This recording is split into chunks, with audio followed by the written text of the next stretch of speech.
Hello, this is a follow-up video to my test of the Bollinger Bounce strategy. In the test video, I said that I would be following up and show how I wrote the code for that test.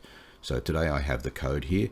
This is just basic code to run the strategy tester. I haven't included many of the things you would have for error handling that you would want if you actually want to run this kind of code live. So this is just code for running strategy tests and evaluating this strategy. This video is for Metatrader 4. I have a similar video for Metatrader 5. You don't need to see the Metatrader 5 video if you're only interested in Metatrader 4. But if you do want the Metatrader 5 video, there will be a link in the description or in the comments to that video. So let's get straight into writing the code now. Now I have Metatrader 4 open. I'm going to open the editor just by clicking this icon, or if you prefer, you can click Tools, MetaQuotes Language Editor, or just press F4. I just prefer to use this icon. Now, I already have a folder here called Orchard underneath Experts, and I've created a folder under that called Bollinger Bounce, because I like to keep my experts separated into different folders. Normally at this point, you would right-click and select New File and then go through the wizard. I always reformat the file that comes out of the wizard because I don't like the format that it produces, and I never use any of the features of the wizard. So it's up to you, but what I tend to do is have template files. Here under Files, I've got Templates, Experts, and here's my template.mql4 or .mq4. I'm just going to copy that. I click and Control and drag into Bollinger Bounce, change the name.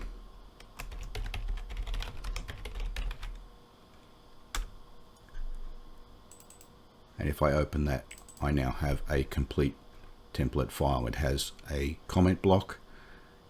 I just need to change this template to Bollinger Bounce.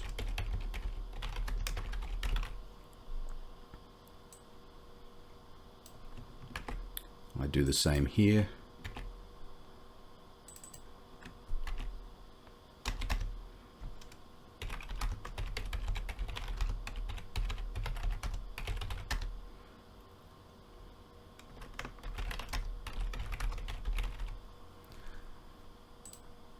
Now, this template is formatted as I would like. If you've used the wizard, then you'll see some differences, but none of them are relevant. I still have the onInit, the onDinit, and the onTick functions, which are all I really need. And I've just added a few extra lines of code. You'll see from the wizard you already have properties like copyright, link, version, and description. Here are the changes that I've made. I've changed the layout of this comment block. I've got these two definitions, define app name and app magic. They are going to be used in the inputs later. And because I use standard inputs, you can see they're already filled in here from the template. I'm using the app name and app magic there. I just like to get this out of the way at the beginning of the code. So I have these defines for app name and app magic. I need to change these once at the beginning of the code, and then they are just used in the input statements. The rest of these, copyright, link, version, and description, well, description I change for each expert advisor, but the version and link and copyright generally remain the same. And now for the inputs. This expert advisor uses three indicators. There's a fast moving average, a slow moving average, and a Bollinger Band. When I refer to fast moving average, I mean the moving average with the shorter period, because it tends to react to price movements more quickly than the other moving average. So let me just add the code in here for the fast moving average to begin.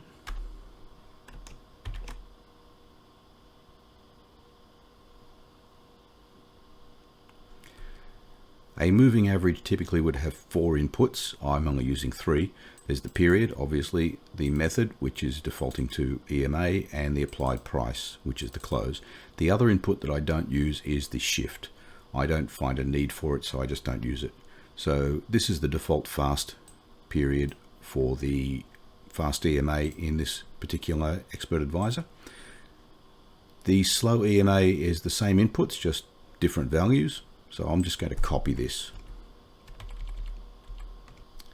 So I've copied the fast EMA and renamed the variables and changed the one value here, which is the slow EMA period.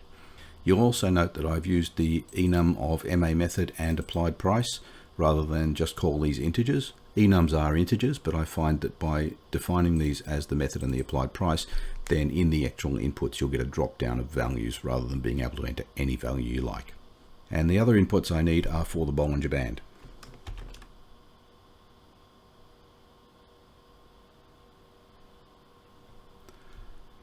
And the Bollinger has a period, and I'm just using the defaults for the Bollinger here, 20 periods and 2 deviations, and the applied price is the close price. I mentioned in the earlier video where I actually tested this that there was an optional checking of the angle between the two moving averages, but when I used that I found that I had very few trades. In fact, for some symbols over an entire year I had no trades at all. So I'm just not going to do that here, and I'm not going to have any inputs or any code to handle that angle. Now the only inputs I have left are the specifications of the gap from the trigger candle to the entry price and to the stop loss.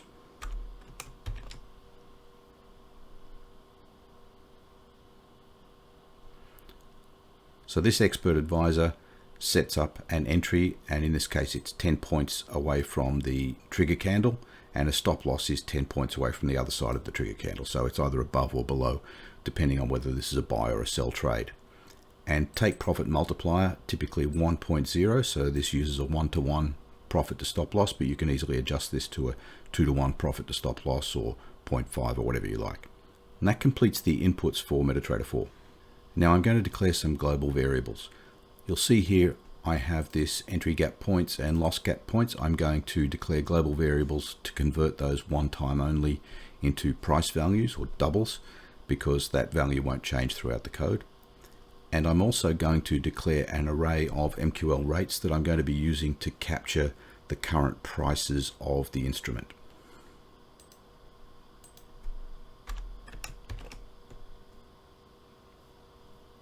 And now with all of these global variables defined, I'm going to use the onInit to fill in the values for this entry gap and stop loss gap, and to set up the rates array as series.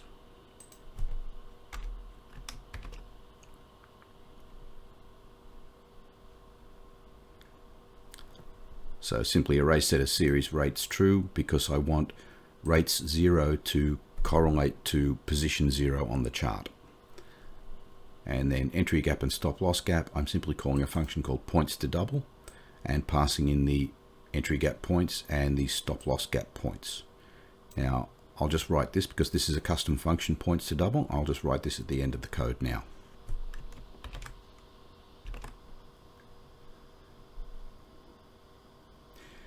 And at this point I'll say that my template typically also includes this function, but for the sake of describing this here in the video, I didn't include it in the template here, and I'm writing the function. So this points to double simply takes that number of points as an integer being passed in, the gap points, and an optional symbol which will default to an empty string. Then if the symbol is an empty string, then symbol equals the chart symbol. So that's the most common use, to use the chart symbol for this. And then the double value is simply number of points multiplied by symbol info double, symbol, comma, symbol underscore point. So symbol underscore point returns the size of a single point as a double. I multiply that by the number of points that's been passed in, and I'm casting this points to a double just to make sure that I get a result that is a double, and that goes into value, and then I just return value. So that completes the onInit function.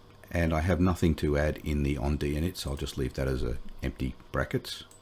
Now in the onTick function, the first thing I'm going to do is check to see if this is a new bar. I'm actually looking for the trigger candle to touch the Bollinger, but when I watched the video explaining the strategy, that trigger only happened after the candle closed. So even though all I'm looking for is a touch, and I should know as soon as that happens, the entries are not placed until that candle closes. And that somewhat makes sense, because the stop loss and the entry point for that trade depend on the actual high and low of the candle, which you can't determine until the candle closes. So I only want to process this on a new candle. And to do that, I'm using an isNewBar function. This is also a function that I typically have already inside my template, but I haven't included it here just so that I can demonstrate it. I'll go down to the bottom of the code and write that.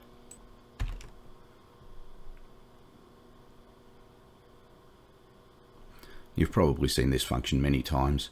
I declare a static date time previous bar time, which defaults to the open time for the current bar. Current bar is always bar number 0, just with I time, symbol, period, and 0. I then declare another date time, which is current bar time. Same function here, but because the previous bar time is static, this initialization only happens the first time the function's called, and after that, previous bar time will store the value it had the last time the function was called. And then I simply have to say if current bar time is equal to the previous bar time, then return false because we haven't created a new bar. When a new bar is created, then current bar time is going to have a different time because this function will return the new opening time for the bar, where previous bar time will have the old opening time for a bar. So if I get past that statement, then I just say previous bar time equals current bar time and return true, because this means I have reached a new bar, and so I just reset this so it will return false the next time through. It's a common function that I use, and I could have put most of this code here in the onTick, but I use this so often it's much easier to just have this as a constant utility function and just make this one call. And all I'm saying is if this is not a new bar, then return. Nothing more to do. The next thing in onTick, if I've reached this point, is that I'm going to capture the values for the fast, slow EMA and the upper and lower Bollinger and the high, low and close prices of the previous bar.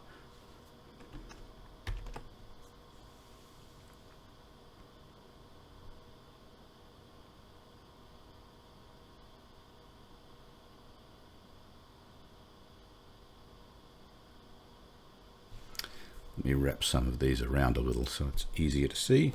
So beginning with the faster MA, that's just the IMA function. Symbol and period are the usual arguments there.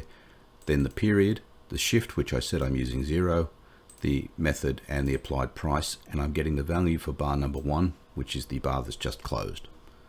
Slow MA is the same, but here I'm using the slow period, the slow method and the slow applied price, but also for bar number 1. So that gets me the two moving average values.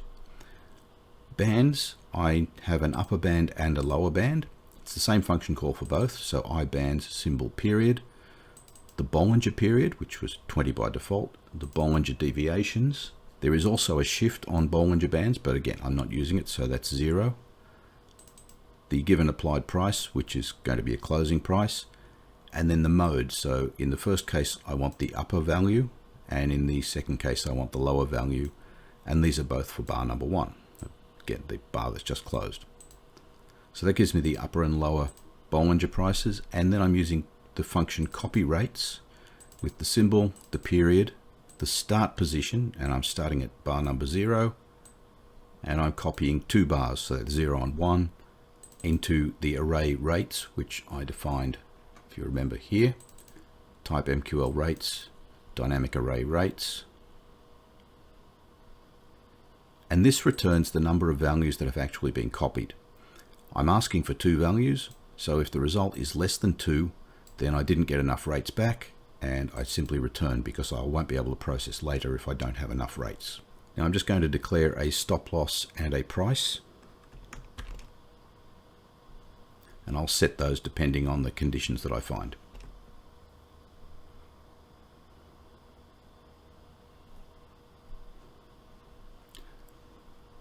Now my first test, if the fast moving average is less than the slow moving average, so this is the trend filter, and it is saying that we're in a downward trend.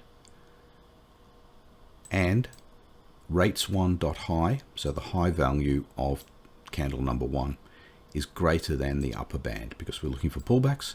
So if we're in a downtrend, but the rates have gone above the upper band, then I'm going to take a short trade. So in this case, the entry price is the low of that bar number 1, minus this entry gap, so 10 points below the low of that candle, of that trigger candle. And the stop loss is the high of that trigger candle plus the stop loss gap, so again 10 points above that trigger candle. And then I call this custom function open order, and let me wrap this around as well. So in this case, because I'm taking a short trade, it's a sell stop order, which is going to be placed at this price. I'm passing in the price and the stop loss price, the take profit multiplier, which is 1 by default, the order size, magic number, and trade comment. Now, these are all global variables, so you could simply not pass them into this function, but I prefer to restrict the use of global variables to these event handler type functions and then pass them into the custom functions that I have. That way it makes the custom functions a little more flexible, because if I reuse this open order function in another piece of code, I might not want to use these variable names. So I'm passing all of the values into the open order function. Just before I write that open order, I'll also write the code for a long entry.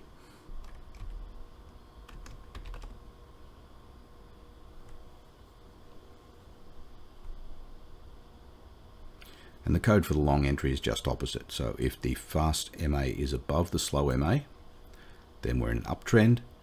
And if the rates low this time is below the lower band, so rates have fallen and touched that lower band, then price is the high price plus the entry gap, and the stop loss is the low price minus the stop loss gap.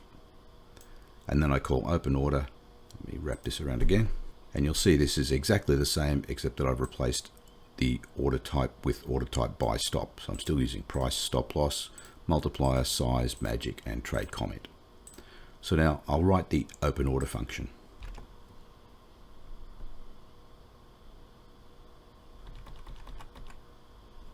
The beginning is at the open order function. Enum order type, the type, so that's the buy stop or the sell stop, price, stop loss, take profit multiplier, number of lots, magic number, and comment. First, I'm declaring a take profit and calculating take profit, which is equal to price plus price minus stop loss multiplied by the take profit multiplier. Now, it doesn't matter if this is a long or a short trade, this function will always return the correct take profit number, simply because if stop loss is below price, so if we're taking a long trade, then this will be a positive number. And if stop loss is higher than price because we're taking a short trade, then this will be a negative number. So it will always be price plus or minus that difference to stop loss.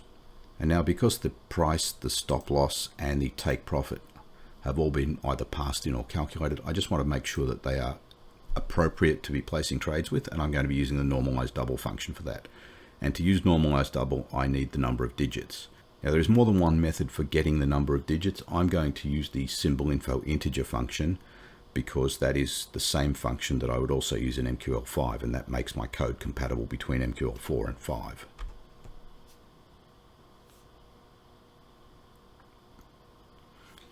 And I could also have captured digits once only at the beginning of the code, but I've just left it here because it's a little bit more readable. So I use symbol info integer of the chart symbol, symbol underscore digits, that gives me the number of digits, and I'm casting this to an integer because symbol info integer actually returns a long, but I don't want to get the compiler warnings. So by casting this to an integer, it just suppresses the warning.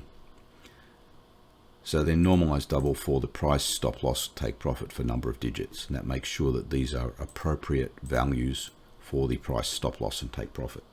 The strategy also says that if the trade is not executed by the close of the following candle, so we've got the trigger candle that touched the edge of the Bollinger, and then we've got the next candle where we've placed the trade.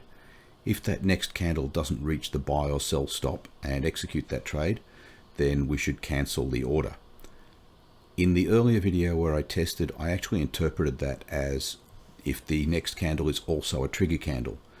But going back and looking at the strategy, I think the intent is just any candle that doesn't make that trade happen. So what I want to do is cancel this order if it hasn't been executed during the following candle. And the easy way to do that is just to set an expiration on the order.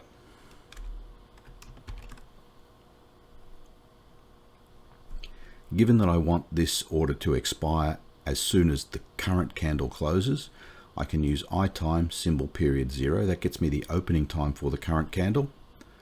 Period seconds for the chart period gets me the number of seconds in the current candle. By adding that to the opening time for the current candle, I get an expiry time, which is the beginning of the next candle. So as soon as the next candle opens, that will be the expiry time. And all that's left then is to actually place the order.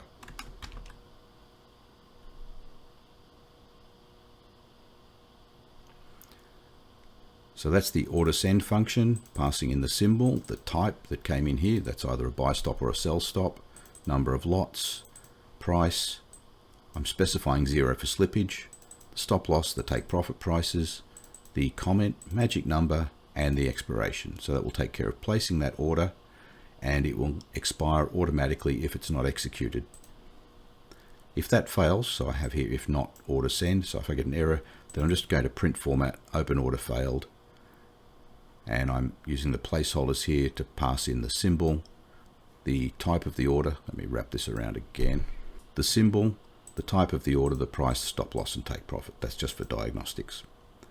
And that's the end of the open order function. And that's all the code for the basic Bollinger Bounce. Now, this is only the code that I would use for testing this. If you want to use this in real life, you probably want to include some other check codes to make sure, for example, that the slow moving average is longer than the fast moving average, to make sure that you have sufficient funds, that the lot size is appropriate for the symbol you're trading, and so on. All those usual things. But I've left out all of those housekeeping functions just to keep the video short. Let me make sure that this compiles. I haven't made any errors in here. And I'll go back to Metatrader 4 and run this through the strategy tester once just to see that it works. So I've got the strategy tester ready to run, expert advisor, Bollinger Bounce. I'm using Euro US dollars, 4-hour time frame. I've set my spread to 10 points every tick from 1st of January 22 until 1st of January 23. And I'm not using visual mode because I just want to see it run and see the trades. So kick that off.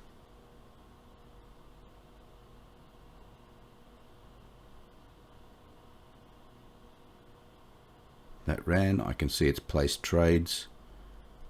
I can see the expiries happening here. I can see take profits and some stop losses there.